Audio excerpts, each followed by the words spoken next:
2 days ago, there was a bombing in Gaza, in one of their hospitals, that took the lives of more than 500 innocent people, mainly women and children who were just seeking safety and shelter in the hospital. The Zionists bombed the hospital and killed all these people in just one blast. And now, with the support of the Western media, they're trying to propagate the claims that it was not them, it was a failed rocket by Islamic Jihad. This is an example from CNN. Let's watch it and see their claims, and I will show you from their own video that what they're saying is absolutely false.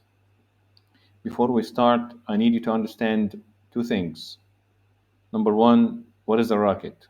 A rocket is a flying object that has very little maneuverability, meaning you cannot control how it moves left, right, up, down. Rockets are typically used to launch objects into space, versus if you want to hit an object that is flying, then you would have to use a missile. And a missile is much faster. It has to be faster than the rocket, otherwise, it will not be able to intercept it. And obviously, it also has to be maneuverable. So please remember that distinction, a rocket versus a missile. The Palestinians have only rockets. The rockets do not have any directional control. The Iron Dome uses missiles to intercept these rockets.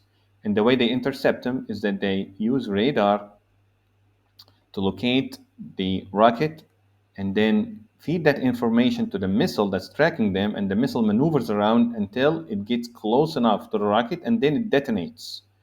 And once it detonates, it destroys the rocket with it. Let's go back to CNN and watch what they have to say. Don't about this blast. I want to bring in CNN military analyst, retired Lieutenant General Mark Hertling here. General, look, we have some video here, and I want you to just take a look at this. This is some footage that seems to show a rocket going up here. So the number one point is seems. Number two is it's a rocket. Let's put a fact that this is a rocket. Let's watch. And then something happens that's pretty catastrophic. When you see this, And then something happens that is very catastrophic. So now we laid out what we want to put in the minds of people as facts, and then we're going to get this general, Mark, to tell us his analysis, his technical analysis. what do you see? I see a flame out of a rocket. I see a flame out of a rocket. That's what he sees. And I can tell you that he's not telling the truth. He is a military person, and he can easily tell the difference between a flame out and an explosion. So a flame out is when the combustion process cannot continue inside the rocket, then the rocket stops generating the propulsion that keeps it flying. And basically, these rockets are using solid fuel, and solid fuel is burned inside the rocket, and then the combustion gases, which come out at very high pressure and very high temperature, they're exhausted out of the tail at high speed, and this gives propulsion to the rocket or the missile. So a flame out happens, for example, when the pressure inside the rocket increases suddenly, basically preventing gases from leaving. So the combustion process inside the rocket stops, and therefore there's no more propulsion driving the rocket or the missile, and it falls to the ground in a free falling manner. So And we've been talking about this all day, and it's a result of what happened yesterday. But when you see that rocket going forward, this happens a lot with these kind of rockets that are supplied by Iran, Abi. number one claim that this happens a lot, and number two claim it's supplied by Iran.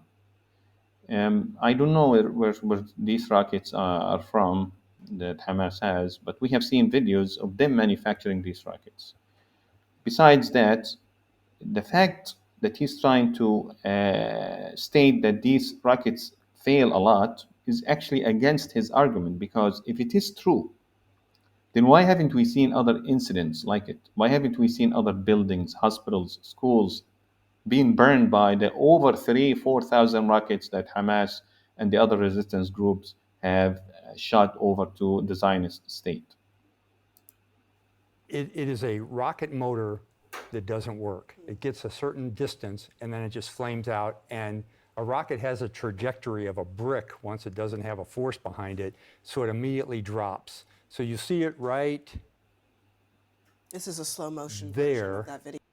This is a slow motion. Actually, it is not. We will run it at slow motion to actually see what is happening. Flame out. Yeah. So it loses And he calls it a flame out again. its rocket motor and then it just drops down. And then it just drops out. What exactly drops? What do you see that is dropping? If a rocket loses the propulsion of it, it's not just going to fall out just like that. It still has some momentum to move forward. It's not just going to drop. But what you also have when that happens is the fuel that's part of the rocket that hasn't burned. So when it And this is another big lie, because what he's claiming actually is that the fuel is what caused the big explosion that killed 500 people. Let's listen. He's going to make it even worse for himself. Let's continue with him.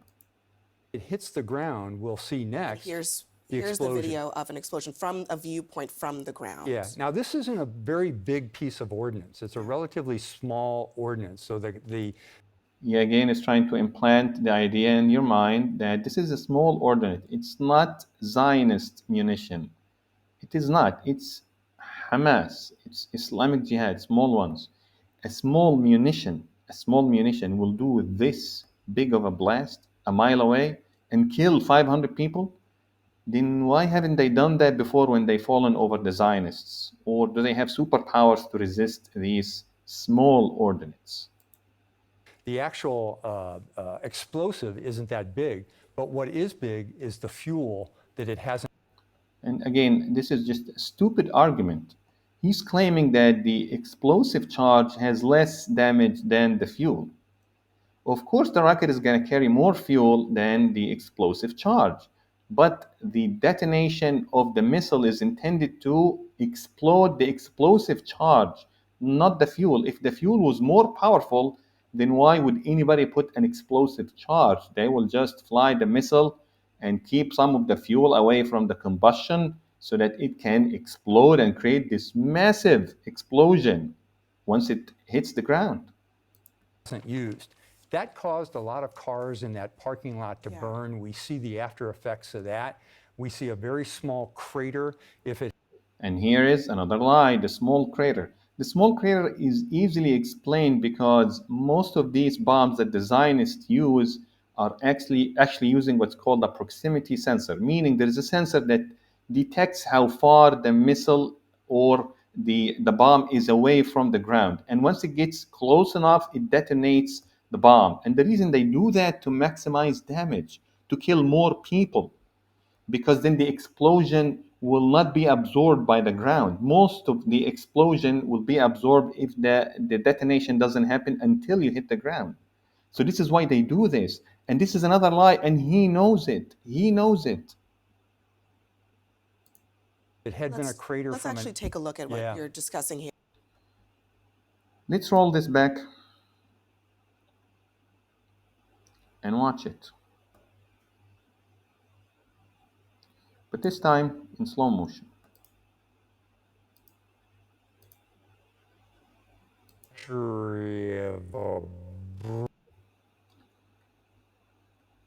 So the first thing you would notice that it has changed direction here, and you can tell that because it's actually the blast behind it is changing. That means it's accelerating.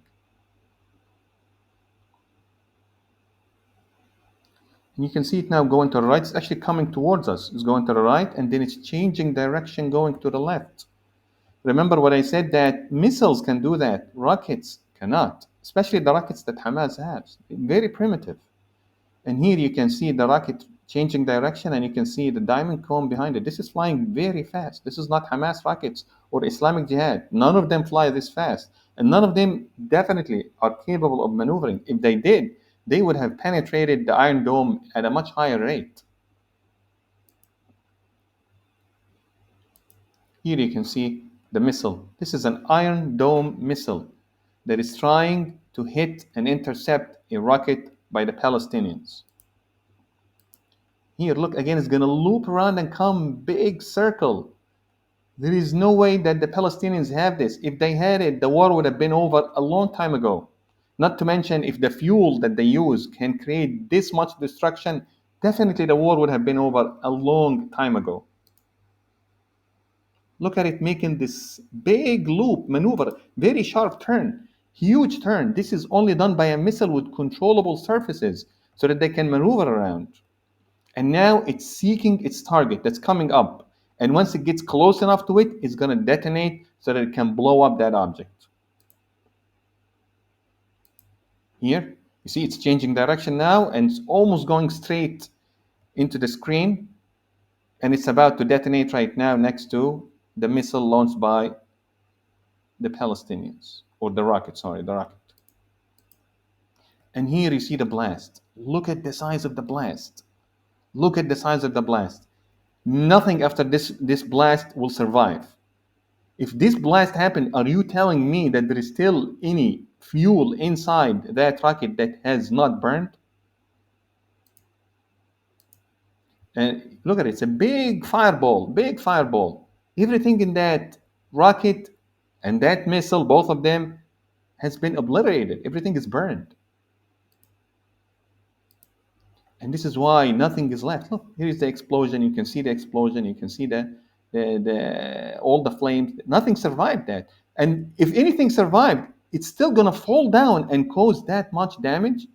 Then all these rockets that the Iron Dome has intercepted should have also created similar damage. Why this particular one?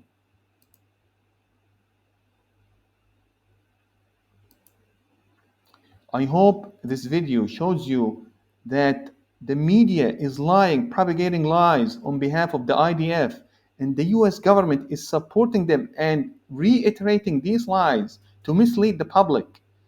They're misleading the American public, the European public, so that they can go through this war, which benefits them. It only benefits them, nobody else. It's civilians that are dying on both sides. If these politicians really believe in these wars and in these causes, let them be on the front line. Let them go to the front line and fight. Please help me spread this video so that we can show the world that the IDF and the US government are lying and they're committing massacres in Palestine, occupied Palestine, 75 years of occupation. They have the right to resist. They have the right to get their land back. They have the right to protect their families, their women, their children. They have the right to live. Thank you.